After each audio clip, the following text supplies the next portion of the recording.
Now that you're more familiar with what asexuality is, you may be wondering how you can support those on the asexual spectrum. There are a number of ways you can support someone who is asexual. Though everyone will respond differently, there are a few common guidelines you can follow to be as supportive as possible.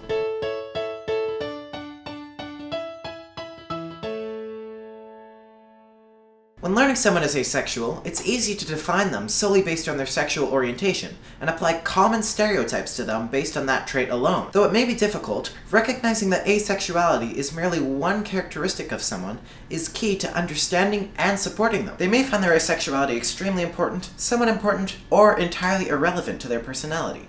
No matter the case, they are still the same individual that they were before revealing their sexual orientation to you. Once you can recognize this, you will be able to understand them and support them better. Being supportive of an asexual first means taking the time and making the effort to learn what asexuality actually is. One of the most commonly used and widely known definitions of asexuality is a sexual orientation in which one does not experience sexual attraction. Outside of that, an asexual person can be just as similar or diverse as anyone else. Support doesn't just end at that definition either. Instead, it extends to learning more about the basics of asexuality.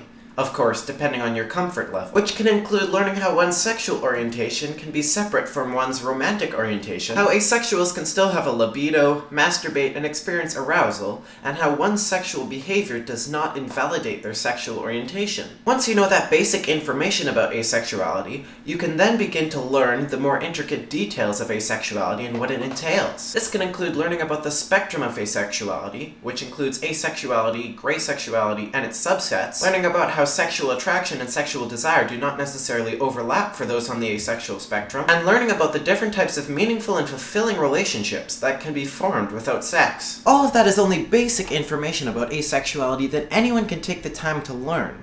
The difference between learning about asexuality and being supportive of asexuals is that those who are supportive are willing to listen to asexuals describe their experiences, and are willing to identify asexuality as a legitimate orientation. This means actively listening, and not assuming that you know their identity and experiences more than they do. This doesn't mean that you should refrain from asking questions. Questions are often welcome, and show that you're interested in learning about someone's experiences. It is important, however, to ensure that all questions you ask are asked in a way that is tactful and respectful. As an example, it's okay to ask if an asexual person masturbates, as long as you ensure that they are comfortable with the subject and that you treat all of their answers with respect. Understand that all people in the asexual community are diverse. They each have their own views on sex, sexuality, relationships, and love, as well as any other topic that exists, their own needs and desires, and their own understanding of their sexual orientation. In order to be more supportive of asexuals, you should be willing to learn about the challenges those on the asexual spectrum face from living in a society where sex is seen as compulsory. This requires being aware of the blanket statements you and others may make about sex and sexuality, and understanding why these statements can be harmful. It means recognizing that while sex may be affirming, enjoyable, and important to you, and even central to your life, this is not the case for all people all of the time. This may even be the exact opposite for some people.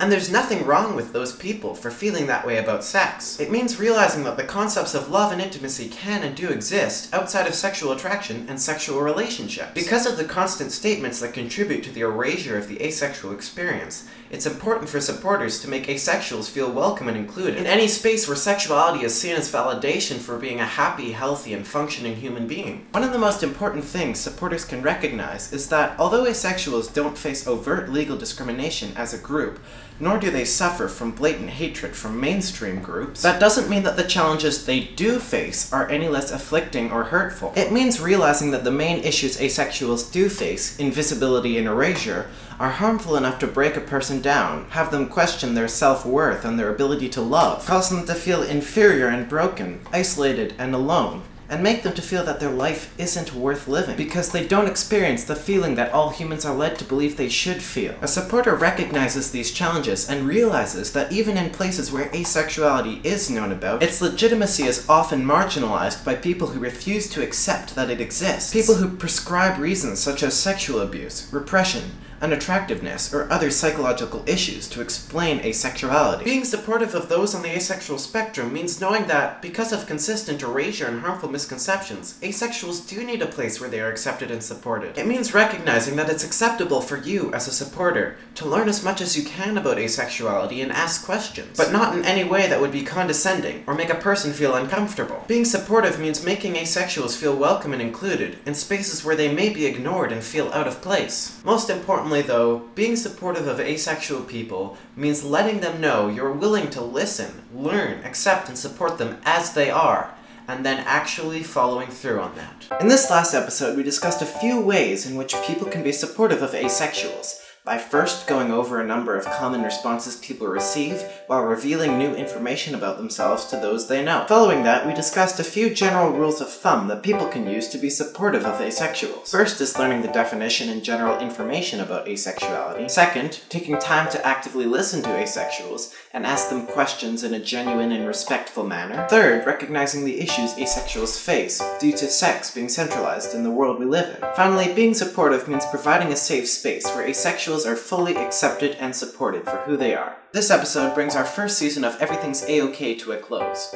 We have exciting plans for the future, but we also recognize that these plans are going to take time to enact. While you won't be seeing any formal videos from us for a while, we will make sure to keep you updated on our progress through our website, a-ok.org, and through update videos on our YouTube channel. As always, if you have any questions about asexuality, feel free to leave them in the comments below, and our team will do our best to get back to you as soon as we can. On behalf of everyone on our team, thanks for watching and subscribing. And as always, everything's A-OK.